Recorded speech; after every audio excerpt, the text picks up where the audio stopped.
The cover-up didn't unravel by accident. It was dismantled, methodically, silently, by one command from Donald J. Trump. No cameras, no crowd, just four walls inside the West Wing and air that smelled of ink and old decisions. Fluorescent. Lights buzzed above like flies on a carcass. Rain stabbed the windows like it had questions of its own. At exactly 10:17 p.m., the Roosevelt room locked from the inside. The president sat alone at the head of the table, gripping a dossier thicker than a Bible and heavier than truth. Stamped in red block, Epstein files, unsealed. He didn't talk. He turned pages slowly, each one a punch to the Republic's stomach. Across from him, the Attorney General stood like a blade. "We've completed all 3 rounds with Ghislaine Maxwell," she said. Her statements match Wolf's wire audio, word for word. Trump said nothing. Just shut the folder with a soft finality that cracked like thunder. Then turned to his right, to the man already braced. "We're done waiting," Trump said, low. "Jay, you move in. 48 hours.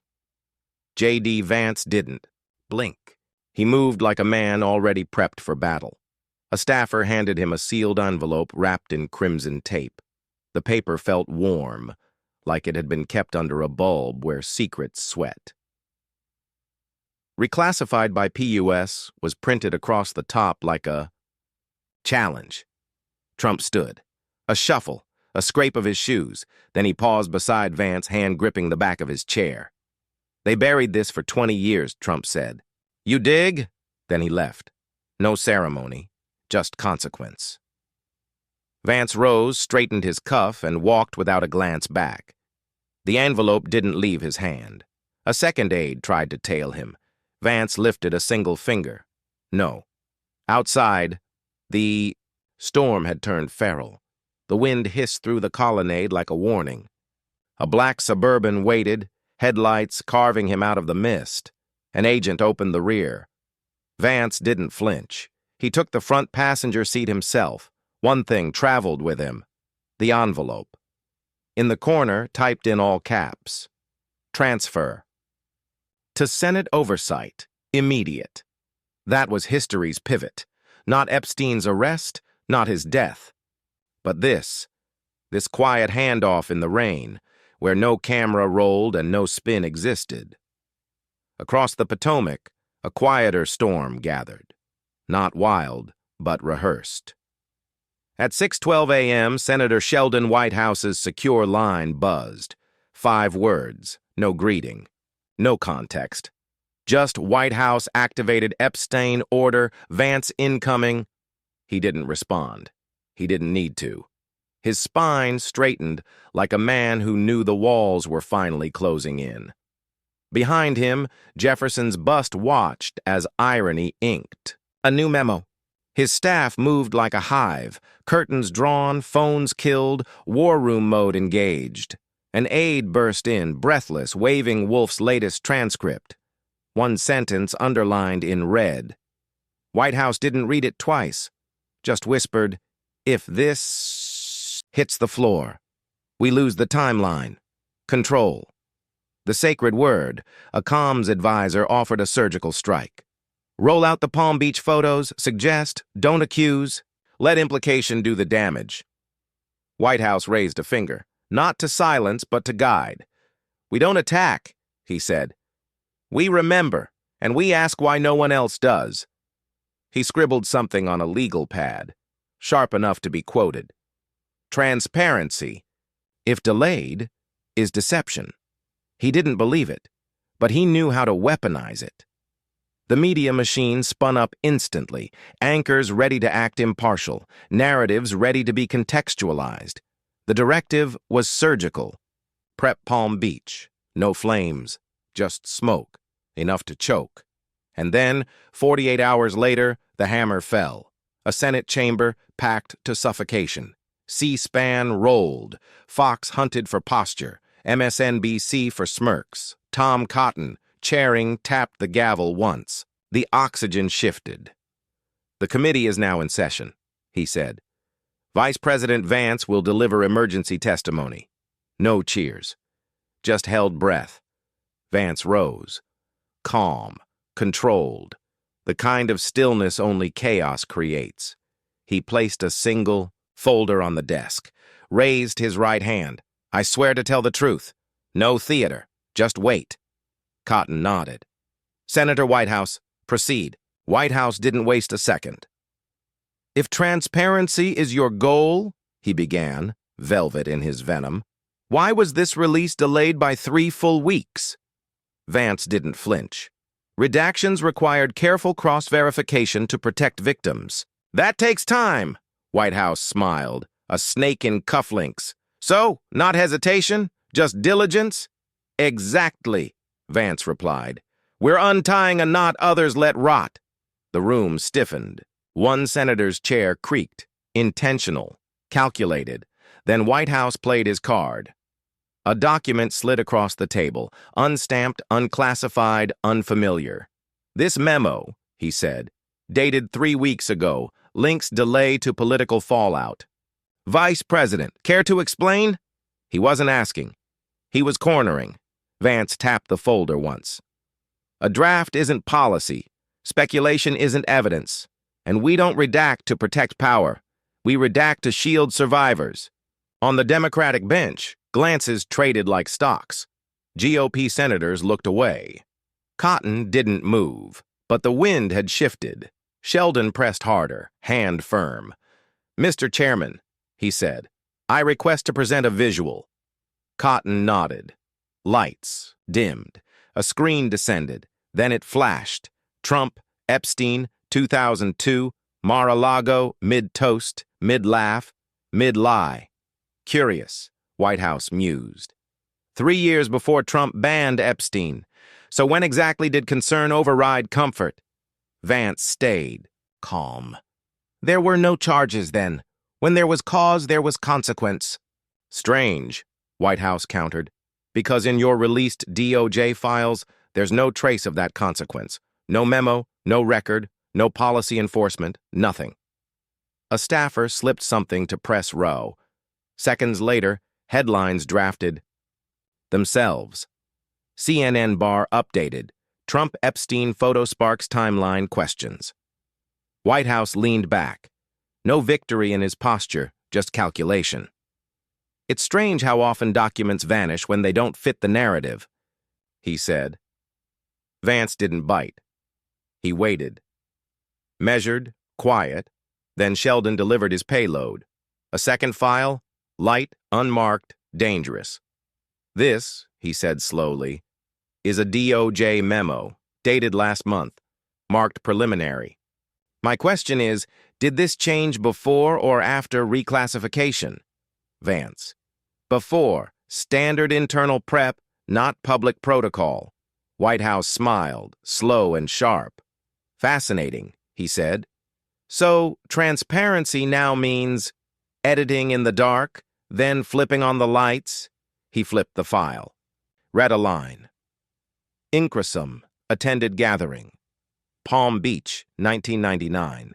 Presence of minors inconclusive. Recommend withholding. The words didn't scream. They whispered. Enough to sound like guilt in a microphone. The room didn't explode. It tightened. Every pen slowed. Every breath shortened. And somewhere in America, the narrative moved 1 inch closer to combustion. No verdict yet. But everyone smelled the smoke. He shut the folder with a soft thud. Not an accusation, he said, palms up like a man caught mid-confession. Just a curiosity. A name. A date. Vance didn't blink. Under questioning protocol, silence was his obligation, and Sheldon knew it. The microphone was his weapon. Silence, his shield.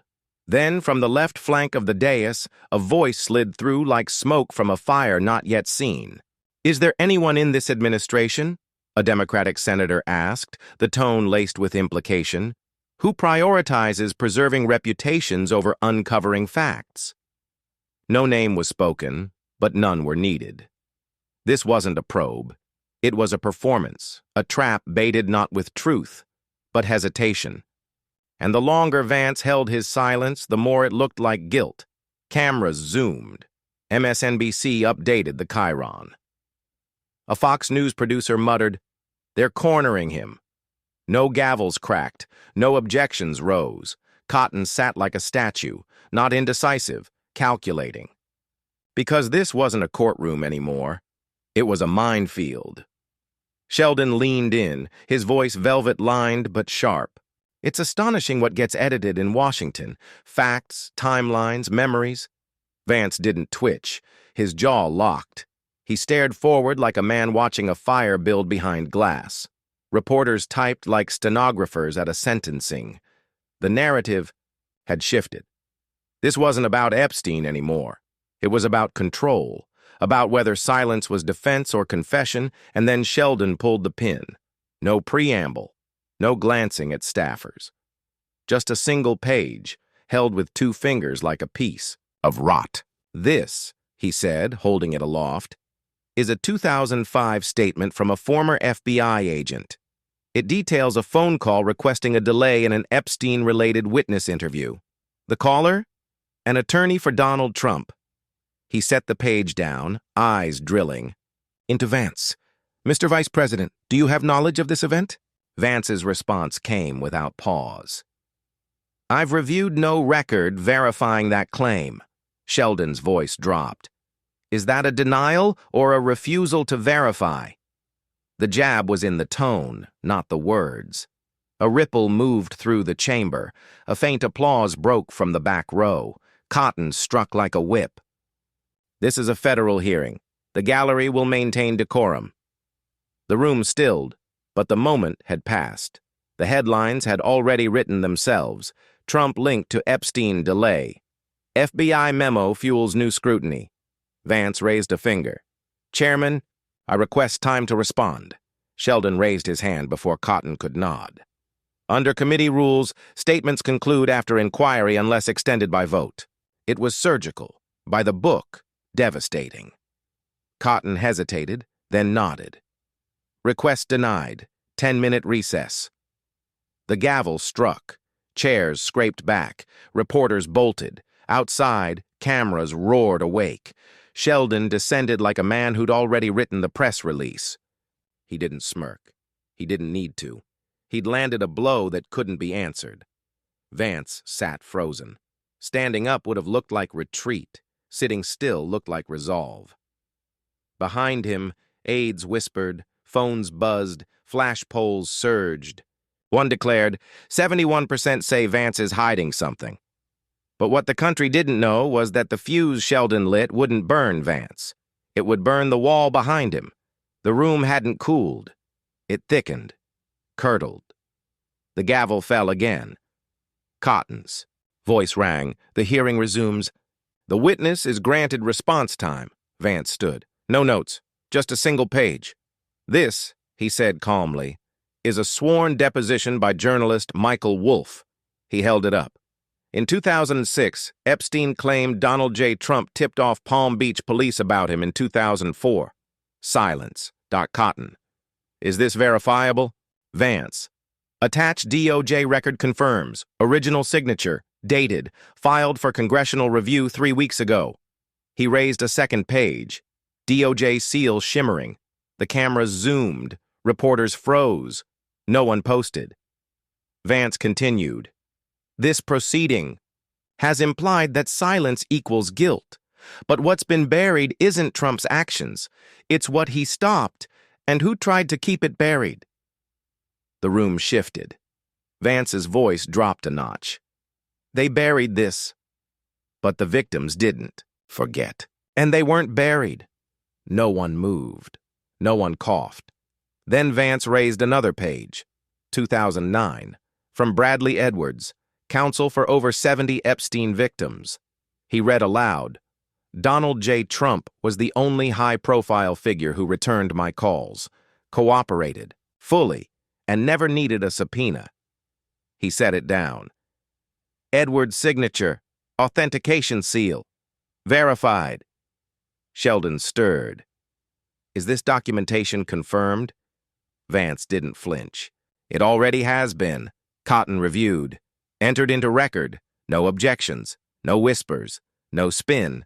News tickers blinked. 2009. Trump cooperated. No subpoena. No delay.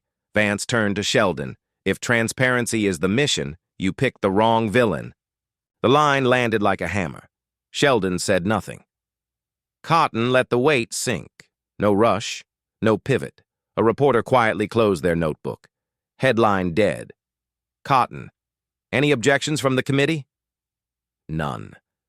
Sheldon's hand trembled. He scribbled something, but said nothing. A staffer approached Cotton with a sealed folder. One stamp, DOJ priority transfer. Cotton. The record notes, no formal objections. This file is now transferred to the Department of Justice. This hearing is concluded. The gavel dropped. Final. No cheers, no shouting. Just stunned silence. Cameras panned, faces blank, some flushed. None looked at Vance. Sheldon slumped slightly, spine curled. The smugness was gone, replaced with the sweat of exposure. Outside, no reporters lunged, no microphones chased, just leather shoes echoing down Capitol steps. And then came the sign. A woman held it high. Sloppy handwriting, quiet words, but heavy. Truth wasn't dead, just buried. Office lights blinked across Pennsylvania Ave. Inside, an IT tech hit send. First batch of files, declassified, confirmation flashed, public release initiated, and then the internet did what it rarely does. It told the truth. A 47-second clip, Vance's voice, calm, sharp, final. The moment everything shifted. Fox ran it on the hour. Newsmax looped it nightly. CNN, cut to weather, Sheldon's office. Silent. And then came the line, not from a senator, from a primetime narrator who refused to cut to commercial. This time, the broadcast was the truth. No outro, no logo, just black screen, and an entire nation blinking back to life.